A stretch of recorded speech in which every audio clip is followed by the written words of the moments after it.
Fala aí, galera. Aqui é o Cidadão X. Bom, galera, tô no escuro aqui, sem energia elétrica, tá chovendo, vou sair para trabalhar daqui a pouco. Pensei, vou colocar a câmera aqui e ver se sai alguma coisa.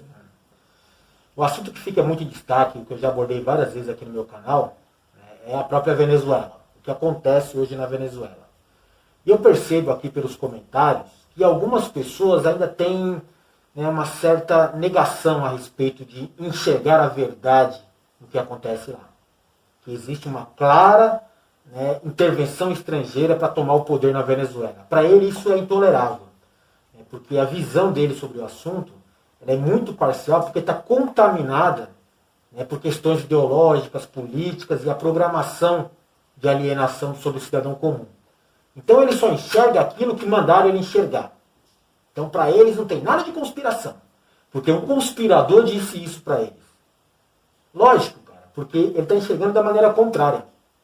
Eu sempre falo para vocês, já falei em outras oportunidades, e não sei se você deu o devido valor a essa frase aqui, de que você tem que acreditar nas conspirações, mas nunca acreditar no conspirador. Porque essa é a função dele, fazer você não acreditar no que ele está fazendo contra você. Por exemplo, a respeito de Venezuela, fica muito claro para mim aqui essa questão de um plano de intervenção para tomar os recursos naturais da Venezuela e por uma questão de discordância quanto à posição do líder de lá. Tem um líder lá que tem uma posição adversária às ideias de quem está interessado no local, então é melhor substituí-lo. Já fizeram isso contra outros dirigentes mundiais aí, e não vai ser diferente na Venezuela. Se você coloca um cara no poder e esse cara não é submisso como você queria, você substitui e coloca outro.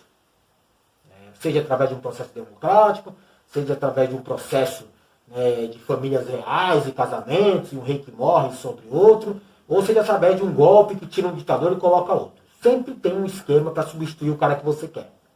Inclusive na democracia, que você acha que tem que esperar a eleição para manipular o processo eleitoral, não. Se for uma coisa urgente, eles trocam o líder, mesmo dentro de uma tal democracia, através de, por exemplo, um processo de impeachment. Derruba aquele cara, destrói a imagem dele com escândalos de corrupção e coloca outro lá mais adequado. Você viu isso aqui acontecendo no Brasil. O mundo ele é controlado por alguns caras, a gente não consegue ter a percepção de enxergar esses caras. Então a gente nem acredita que eles existam, mas eles estão lá, atuando o tempo todo. Quase tudo que gira ao seu redor aqui é manipulado por alguém que tem algum interesse. Porque ele é uma ação que provoca algum tipo de reação que eles querem de você. Então eles tentam programar tudo de maneira a tudo ser benéfico a eles. Então, até as suas reações são controladas por eles de acordo com as ações propostas. É um negócio muito louco de acreditar, mas é mais ou menos isso. Esses senhores do mundo aí, que eu sempre destaco para vocês, você pode chamar de governo oculto, de submundo, de Illuminati, você pode chamar do que você quiser. Para mim são os senhores do mundo, que se encaixa bem na minha visão aqui nesse vídeo. Eles têm um único objetivo, que é se manter no poder. Manter esse poder restrito a eles. Então eles criaram um sistema com diversos mecanismos que facilitam esse esquema. Por exemplo, já comentei com vocês num vídeo anterior, Somos Eternas Colônias, que existe um esquema de manter essas nações alvos dos grandes senhores do mundo, essas nações que são locais de exploração, seja de recursos naturais ou de mão de obra escrava, eles mantêm essas nações aí em constante e contínuo subdesenvolvimento. É um permanente estado de miséria.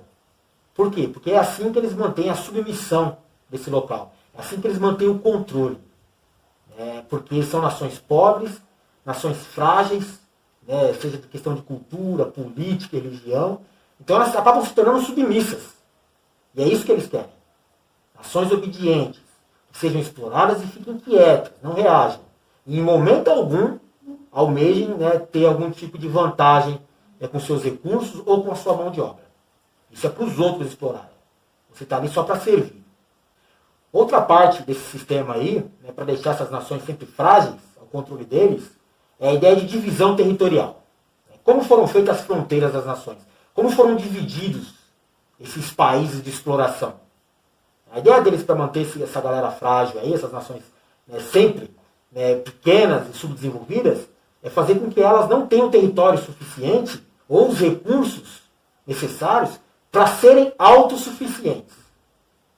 E a partir do momento que você não é autossuficiente, você necessita de alguém, ou seja, você depende de alguém. E aí ele se apresenta como essa pessoa, né, ou esse império, né, ou esse governante estrangeiro que vai te ajudar. Na verdade, ele te torna dependente deles. Como que eles fazem para deixar uma nação não autossuficiente, dependente? É a questão territorial que eu falei para você. Com exceção do Brasil, e depois a gente troca uma ideia sobre o Brasil, você percebe como eles dividiram o mundo? Essas nações que só servem para ser exploradas, que geralmente são aí pobres, estão em crise social, né, em questão de guerra civil, né, sempre tem aqueles governos questionáveis. Olha só como foi distribuído o Oriente Médio, principalmente, né, após a Segunda Guerra Mundial. Dividiram lá tudo de maneira que são pequenas nações, que tem lá uma questão de conflitos locais entre eles ali, mas são governadas por pessoas que foram colocadas lá pelas nações que dividiram o mundo depois que venceram a guerra. Ou seja, Estados Unidos, Inglaterra, França, né, a União Soviética, que hoje é a Rússia. Eles dividiram o mundo de acordo com os seus interesses e colocaram, essa nação aqui é minha, essa daqui é sua, esse local aqui é meu, esse local aqui é seu. E foi feito assim. Então ficou um monte de pequenas nações cortadas por fronteiras, né, artificiais, e a gente nem entende, né, por que está ali, porque às vezes nem fazem sentido, né, porque é de interesse dos caras. Eu quero acesso a esses postos de petróleo, eu quero acesso àquelas minas de diamante, o outro eu quero acesso a essa passagem para o mar, e foram feitos dessa forma, a questão da divisão das nações ali no Oriente Médio. Pode ver o tamanho das nações. Olha para a África. Cara. A África é um exemplo, né, fácil de você notar isso. Como eles dividiram a África. É um monte de naçõezinhas pequenas, consequentemente elas não têm força, nem política, né, nem a questão do nacionalismo, do patriotismo, que deveria, né, ser o que une uma nação. Elas estão sempre em conflitos internos ali. Elas são governadas por pessoas que são ligadas, né, e controladas pelo sistema de fora. E elas nunca são autossuficientes. Elas sempre são dependentes umas das outras ou de uma ajuda externa para sobreviver. Mas elas têm os recursos que eles querem. Então é o quê? Uma nação de exploração. Só que da mesma maneira é mantida sempre frágil, problemática, subdesenvolvida, porque assim ela fica submissa.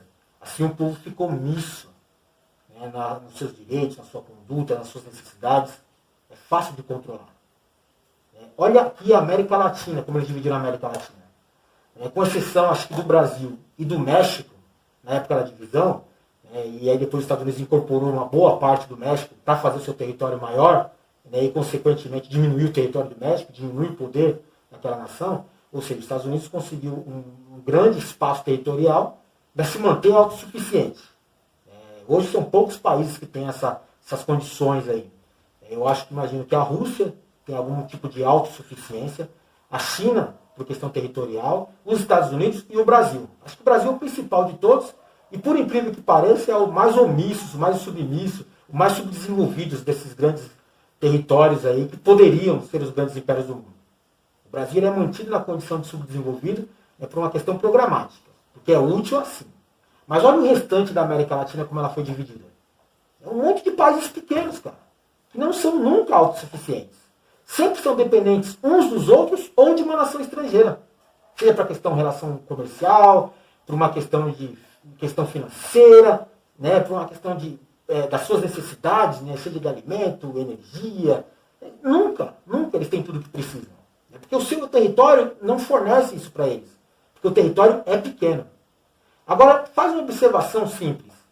Seja no Oriente Médio, com as suas circunstâncias ali de povo, seja na África ou seja na América Latina. Você percebe que são povos que compartilham a mesma origem? Tem uma mesma relação étnica.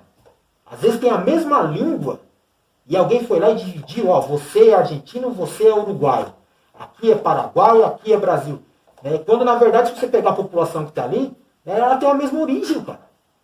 É uma mistura, no caso aqui da América Latina, de nativos índios daqui, com os escravos que vieram de fora, e alguns estrangeiros. Mas a questão da língua e tal, novamente, separando as circunstâncias do Brasil, no restante da América Latina, o portunhol, o castelhano, misturado lá de espanhol, é um dialeto deles lá, uma língua que se fala na América Latina, que é de uma mesma origem. Tem os dialetos dos índios antigos e tal, a gente respeita isso, mas o que se fala hoje, portunhol aqui, né, o castelhano, já dá uma dica para você que é todo mundo no mesmo lugar, cara. Então não tinha por que ter essas fronteiras, essas divisões. Isso é para criar aquela questão de enfraquecer os povos, separar, dividir. E depois você coloca algumas pessoas, estrategicamente, em posto de comando, né, na formação, na origem dessas nações, que vão criar aquele sentimento patriota através de explorar uma questão cultural, uma questão religiosa, né, e aí você incentiva, né, aquele orgulho nacional através de um patriotismo, um nacionalismo forçado, e a galera começa a confiar e acreditar mesmo naquelas fronteiras. Aquela fronteira, eu não sou argentino, eu sou brasileiro. Cara, é quase tudo a mesma coisa. Não, eu sou argentino, não sou uruguaio. É a mesma coisa, vem do mesmo povo. Lá no fundo são as mesmas culturas, as mesmas línguas, a mesma etnia. Na África é quase a mesma coisa. Você muda os dialetos muitas vezes ali, mas a etnia, a raça é a mesma. No Oriente Médio é quase sempre a mesma coisa. O árabe é diferente do persa e não sei o quê, mas a origem é praticamente a mesma.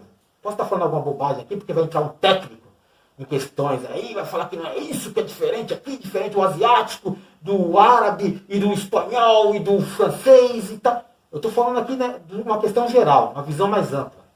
Na verdade, se você for mais amplo ainda, você vai ver que é tudo raça humana. Não tem nem por que ter essas questões de fronteira, na verdade. Essa questão, isso aí é para fortalecer um e enfraquecer outros, é só isso. Entendeu como o mundo foi dividido para beneficiar algumas pessoas? Foi tudo programado desde a origem. Pode ver que os grandes impérios sempre tiveram um vasto território. Seja o Império Romano, seja o Império Otomano, seja o Império Americano agora, colocando esses países colônias sob sob o seu controle, sob a sua exploração, seja o Império da União Soviética, seja o território chinês. O Brasil era para ser o grande império da América Latina. Competir de igual com os Estados Unidos, ou até com um tipo de vantagem sobre os Estados Unidos, e com a Europa, e com a União Soviética, e com a China. Mas não. O Brasil é programado a ser pequeno, mesmo sendo gigante.